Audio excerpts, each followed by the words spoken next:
So this is really coming out on Flag Day? That is hilarious. Flags. From New York Times Opinion, I'm Carlos Lozada. I'm Michelle Cottle. And I'm Lydia Polgreen. And this is Matter of Opinion, where thoughts are always allowed.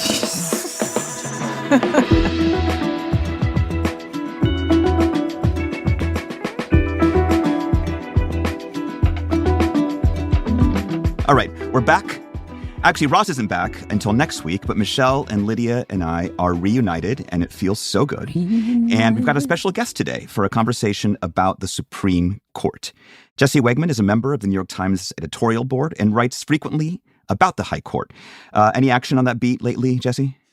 None. Yeah, it's been a quiet 8 years. I've had nothing to do. So quiet. Between the court and Trump, it's like I haven't seen my family since 2015. Wow. They send their regards. They miss you. The New York Times is grateful for your service. Yeah. Well, we are glad you are with us, even if your family misses you, because the court has lots of big decisions still coming this term on abortion rights, on presidential immunity, on the regulatory power of the executive branch, to name just a few. And I should say, we're having this conversation before the court issues this week's opinions. And the reason we're doing that is because there's been a lot of focus on the behavior and conduct and statements of the justices themselves, in particular, Associate Justice Samuel Alito. Not to recap all of it, but first, there was that revelation in the Times that in early 2021, Alito's home in Northern Virginia flew an upside-down American flag, a symbol that has been associated with Stop the Steal efforts. That was just apparently one of two controversial flags on Alito properties. And then just this week, we learned that Alito had been secretly recorded discussing American politics and political polarization and saying, among other things, that it's the media's fault that the public trust in the court is so low. Now, Justice Alito is absolutely right that trust in the court has fallen in recent years.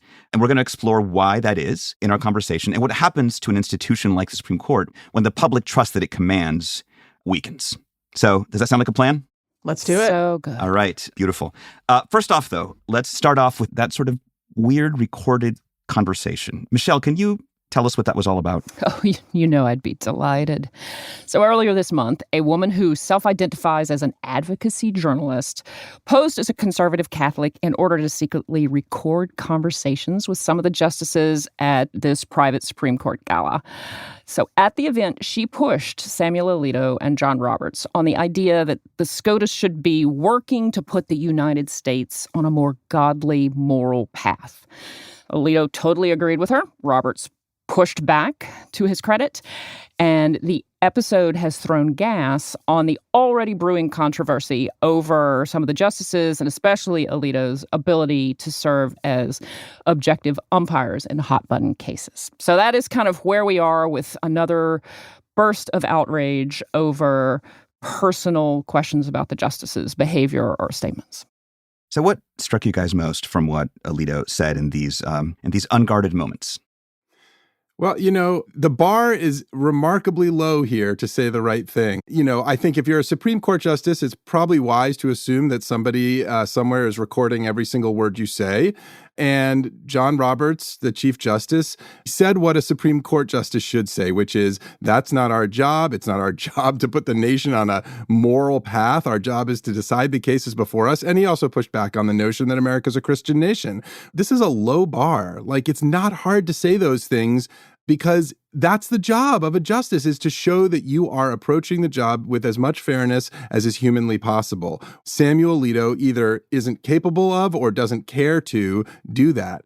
He and Justice Thomas in particular seem just to essentially be, flipping the bird to the country and saying, we have no obligation to you, even though we're unelected, even though we serve for life, we are unanswerable to you.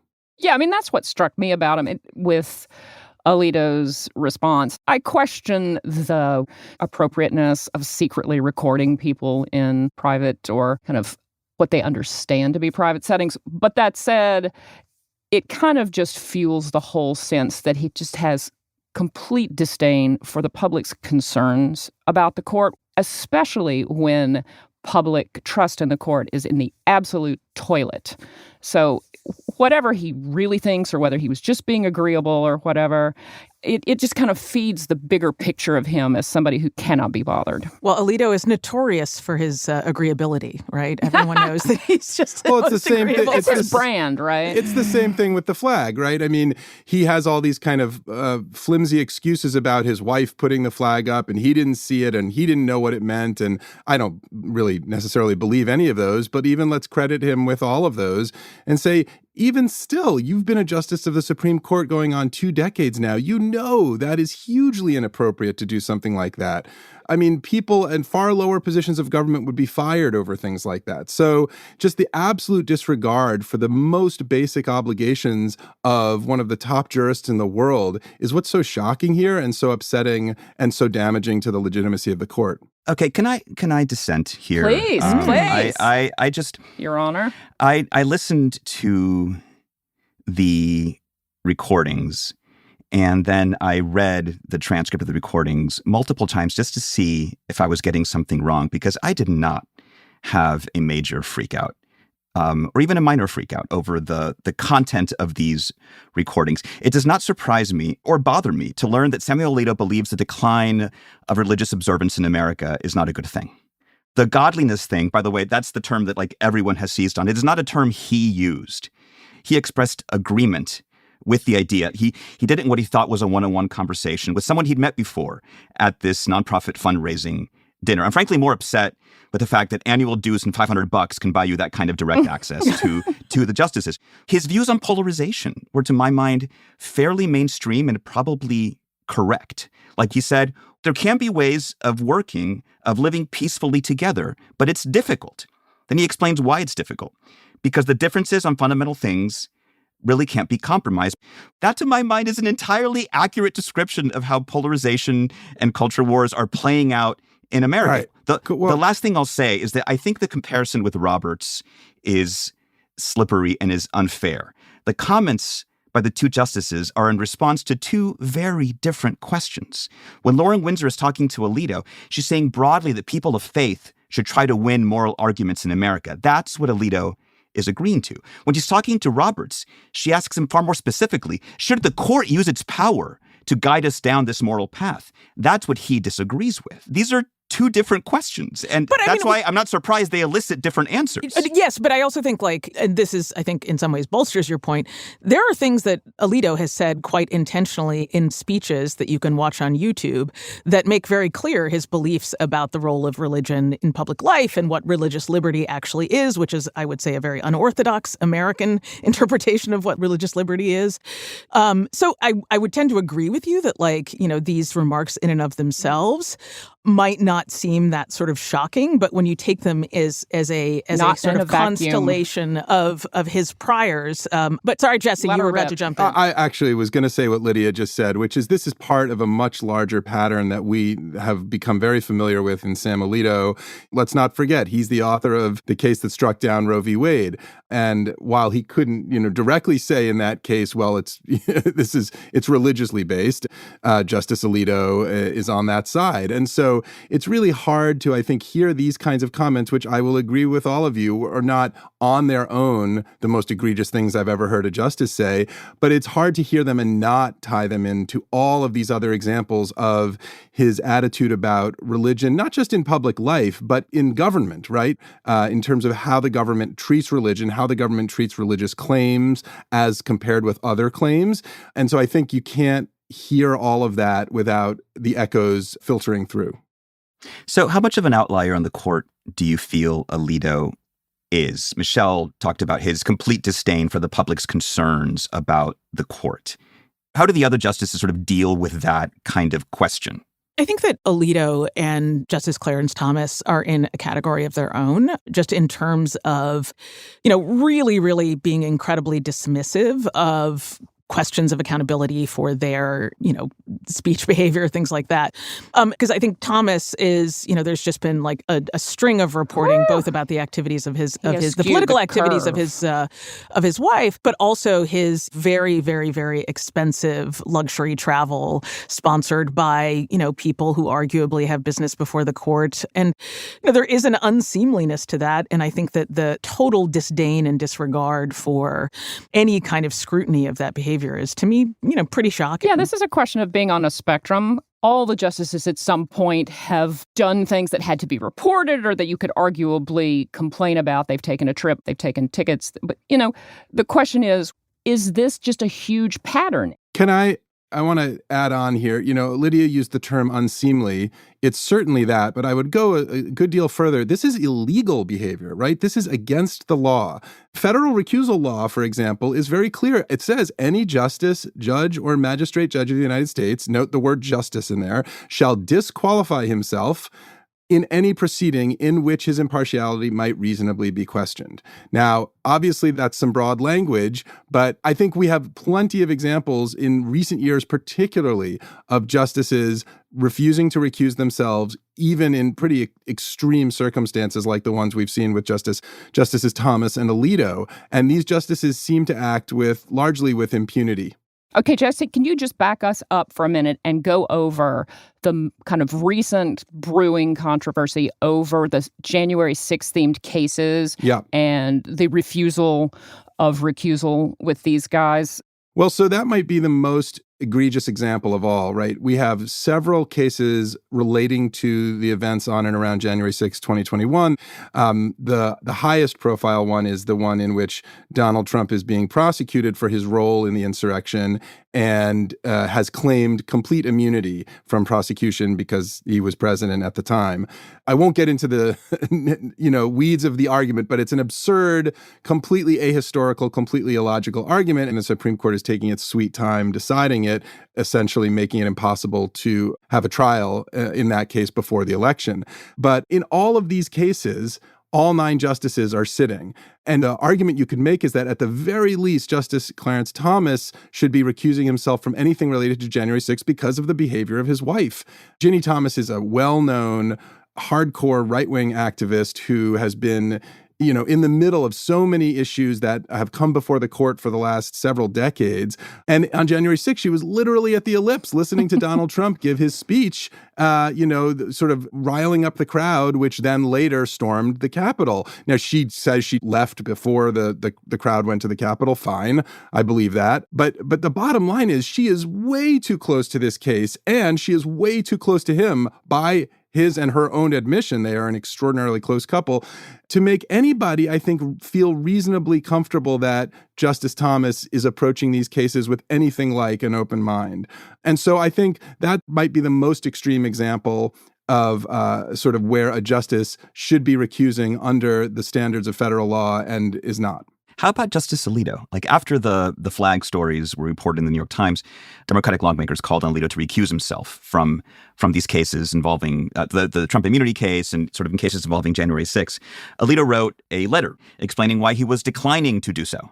He said, "I am confident that a reasonable person who is not motivated by political or ideological considerations or desire to affect the outcome of Supreme Court cases would conclude that the events recounted above do not meet the applicable standard for recusal.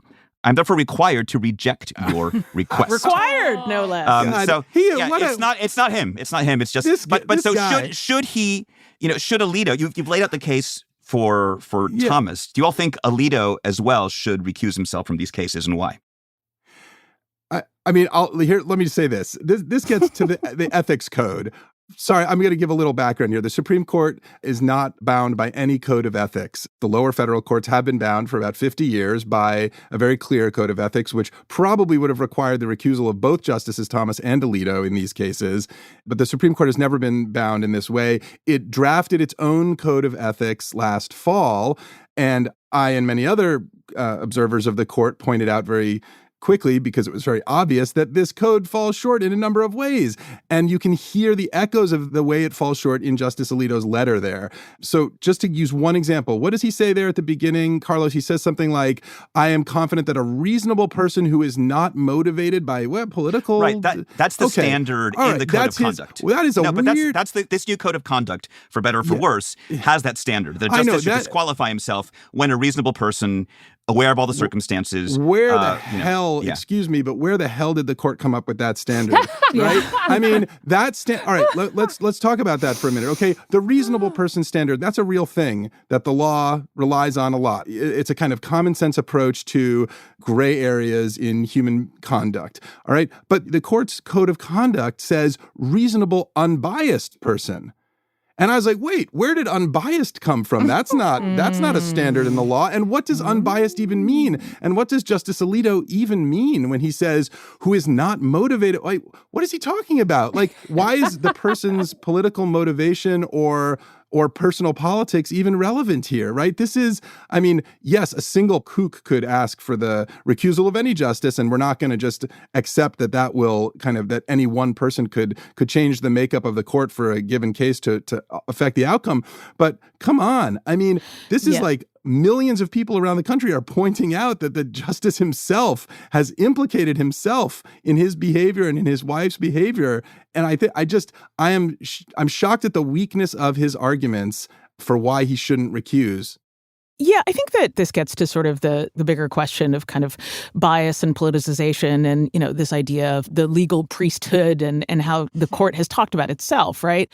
I mean, Amy Coney Barrett, who was speaking at an institute named for Mitch McConnell, one of the most skillful politicizers of the court in American history, she declared that this court is not comprised of a bunch of partisan hacks. Judicial philosophies are not the same as political parties. I mean, that sounds great, even if you ignore the venue. But people are going to look at the actual outcome of these decisions and see that there is really no ideological deviation, or very, very, very little ideological deviation, which does, I think, make people, ask the question, are these just a bunch of partisan hacks? Well, I'm going to take a slightly different position.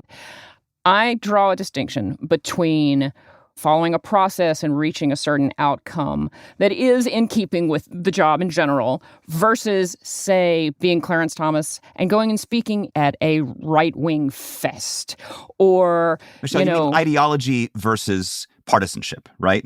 Ideology. Those are two different things. Is that the distinction you're drawing? Judicial ideology versus naked partisanship that you are doing publicly in many cases, which just thumbs your nose at the American people. And we're talking about more than half the country now think that the court is, if not broken, then kind of irretrievably bent. And so I think that is its own sin. Well, and I think that's why the recusal question to me doesn't actually matter all that much. A, he's not going to do it, and B, he's not going to do it.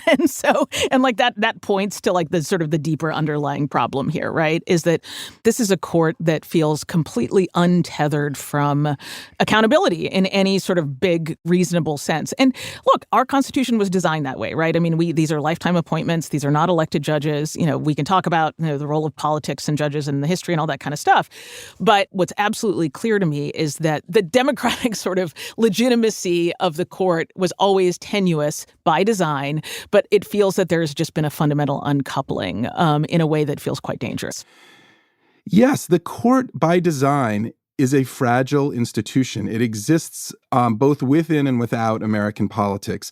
And that is why the justices need to be so scrupulous about their behavior, about their comments, about how they write their opinions, because they are holding a very delicate trust in their hands.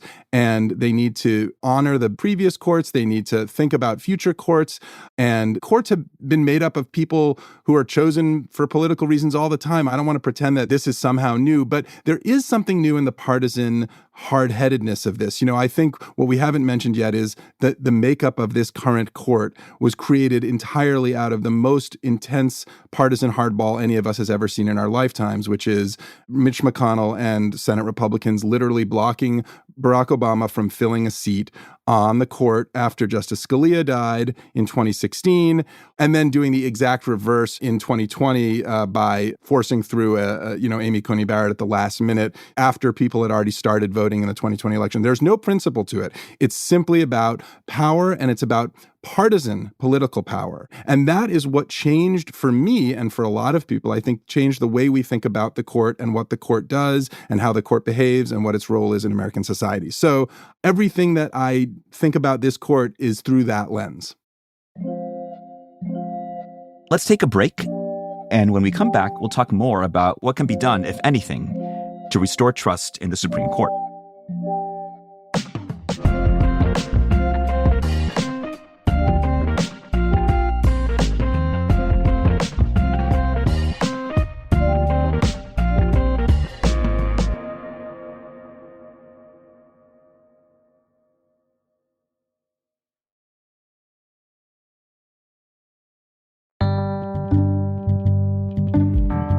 I want to follow up on something that both Lydia and Jesse talked about, and that is we talk about sort of trust and legitimacy as if they were almost sort of like interchangeable concepts, but they're not really necessarily the same thing. And, how do they affect one another? Why is trust so important to the legitimacy of the court?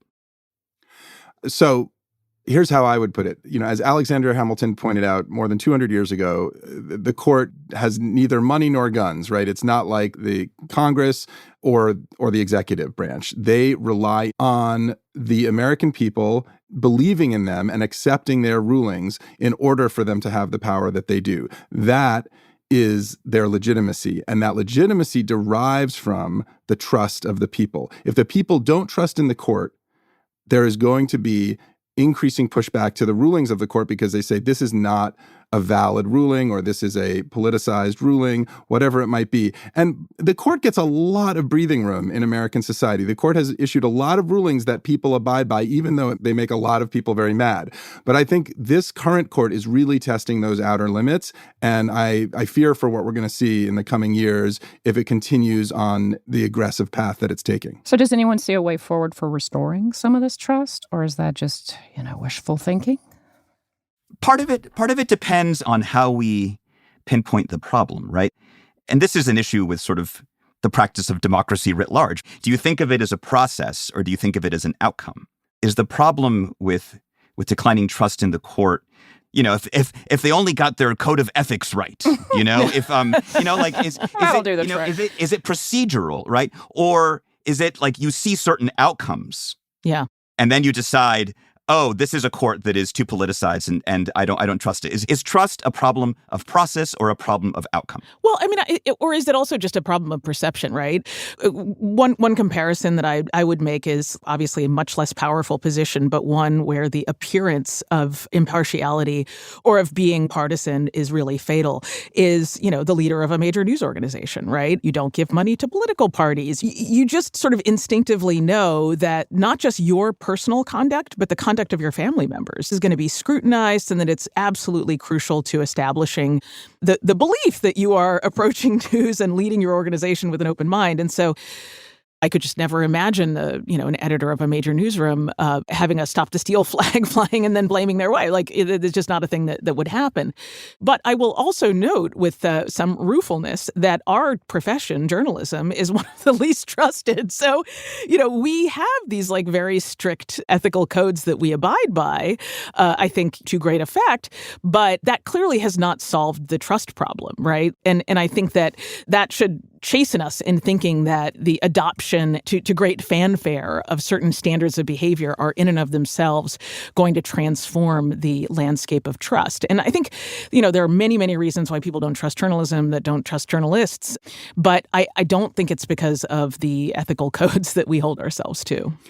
It's also the other branches of government have far more power than they currently wield. So Congress in particular has become a largely dysfunctional and feckless branch, but it could do a lot more to pass laws and then to respond to Supreme Court rulings than it is currently doing. So we don't need to treat the court as the be-all, end-all of American constitutional interpretation. It is an important voice in that national debate. It is not the last word. But the other thing that I'll say, and this gets to this question of legitimacy and representation, and I think underscores your point about Congress. Look, I'm in my late 40s, right? So my entire adult lifetime has been spent in a time where Republicans have been unable to capture the presidency via the popular vote, except for once in the aftermath of 9/11. So it does feel strange that we live in a country where a incredibly important branch of government, which is proposed by the president and then confirmed by the Senate, is essentially dominated by Republicans. To me, that sort of speaks to this kind of broader issue. It's issues of American democracy and representation and things like that. But I just think that, like, it feels weird in a democracy to have a court that's so untethered from where the national popular vote is. Okay, so if we take political feasibility out of it, would there be systemic solutions that you think would address that? Like, say, term limits or staggered terms, or I'm not a huge pack the court fan or expand the court fan, but what about some other stuff? Or if you are a pack the court fan, let me know. I mean, I think I'd be open to almost anything at this stage because I don't think that we can get much worse than we are now. But yeah, I don't know. Carlos? Oh, we Jesse. can. Yeah. Well, Oh, sure. no, never challenge Jesse on that question. Jesse, what about you? You've thought about this so much. Yeah. Look, there have been many, many proposals over the years for how to reform the court. Term limits, 18-year term limits is one. That would give every president 2 appointments per administration. And adding justices to the court is another idea. And obviously in Congress, in that case, Congress has done that many times. That's just a matter of federal law. It has nothing to do with the Constitution. But again, I think some of that is tinkering around the edges. I do think how we conceive of the court and how we use our power as citizens and as other governmental actors, say in Congress or in state legislatures, really matters a lot here. And I think to sort of throw up our hands and say, well, this is a uniquely bad court is somewhat giving away our own authority and our own power over our government. So I would argue for of turning the focus away from the court right now. It's never been a great institution. It's particularly bad now. And as someone who's tasked with writing about it, it's been dispiriting over the last several years. I never thought the court, when I started at this job, the court had just come off of some of the worst rulings in decades, Bush v. Gore and Shelby County eviscerating the Voting Rights Act and Citizens United. And yet I still considered the court, I was accepting of its legitimacy. I was willing to say, okay, this is a body that tries to get it right. And after what happened in 2016 and the years after that, it's very hard to approach the court that way. So I've started to sort of pull back from the court and think more broadly about the structures of American government and how they can balance it off. Well, that call for a more engaged citizenry seems like a very good place to wrap up our conversation. I'm sure that the upcoming court decisions will prompt lots more discussion on these issues of trust and legitimacy. So let's take a little break, and when we come back, we will get hot and cold.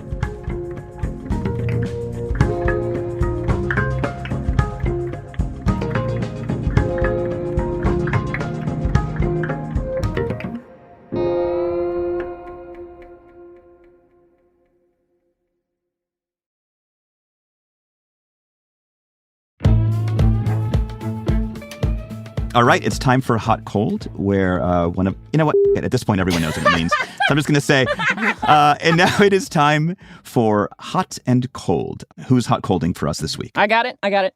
So I am weirdly warm on diss tracks, but specifically the recent high-profile beef between the rap legends Kendrick Lamar and Drake. I can hear Lydia breathing heavily right now. Yeah. So look, I'm not a rap aficionado. I'm not going to pretend this is like what I obsess about. I generally limit myself to like Eminem and Pitbull, who, okay, full disclosure, I have seen twice in concert, but that's about it. But this Kendrick Lamar and Drake thing has gotten so big, even I have gotten sucked in. And, mostly with my college kids insisting on playing tracks for me. So, the rap world has always had its feuds, but these guys have said some really wretched things about each other, and it has dominated the charts. These songs have all gone up, and it has dominated even folks like one of my kids has no interest in rap, except this has completely sucked her in, and me. I am mesmerized by the whole You're all thing. in on the beef. So I'm dipping into the Wayback Machine here to say that the first thing I thought of when this thing started was Andy Kaufman and Jerry Lawler, these, these kind of manufactured beefs to get everyone interested. And it's not that Kendrick or Drake, not that they need a ton of help in sort of becoming popular and well-known artists, but I sort of devolve into cynicism with these kind of stories. Was it fun? God, yes. Yeah, it is fun. I mean, that's it. And I will say, I mean, it seems clear. First of all, Not Like Us is like a total banger, and I think it's going to be the song of the summer. I'ma do my stuff. Why you trolling like a ain't you tired? Trying to strike a chord, and it's probably A minor. So it's clear that Kendrick Lamar has won. But you know, you're going to get some hate mail. The other thing that I will say is that, like, the core and substance of this beef is actually like about something real, which is like authenticity and who actually belongs. And the sort of cultural and social analysis, the opportunities that this beef offers up is totally fascinating. And there will be PhD dissertations written about this beef. My 20-year-old can like hold forth on all of kind of the deep meaning of this, whereas, my 18-year-old just thinks it's a bop. So By the way, is beef the preferred nomenclacher? Like everyone says beef. That is the term you have to use. They are beefing. They are beefing. All right, giddy up. It's tough for vegetarians, but we'll have Jesse tell us whose side he's on later. No. Pick a side, Jesse. As a journalist, I'm going to express my neutrality on this matter. Opinion journalist, Jesse. Jesse's recusing himself. He's recusing himself from this discussion. That's what I should have said. I recuse myself. My God. Yeah. Fine. All right. Well, one thing you will never hear on Matter of Opinion is diss tracks against one another. We keep it nice and sweet here, but maybe that would give us more listeners. I don't know. We'll see. Tune in next week. Drop one on Lydia next week. The Lydia Ross diss tracks and beef is on its way. I am there for that. Is on its way. Thank you, everyone. Great to see you all again. Thank you, Jesse, for elevating our discussion. Oh, Jesse, thank you. Thanks for having me.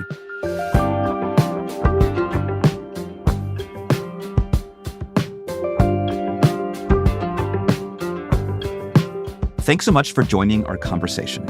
Give us a follow on your favorite podcast app and leave us a nice review while you're there to let other folks know why they should listen. Do you have a question you want us to cover in a future episode? Share it with us in a voicemail by calling 212-556-7440. You can also email us at matterofopinion@nytimes.com. Matter of Opinion is produced by Sophia Alvarez-Boyd, Phoebe Lett, and Derek Arthur.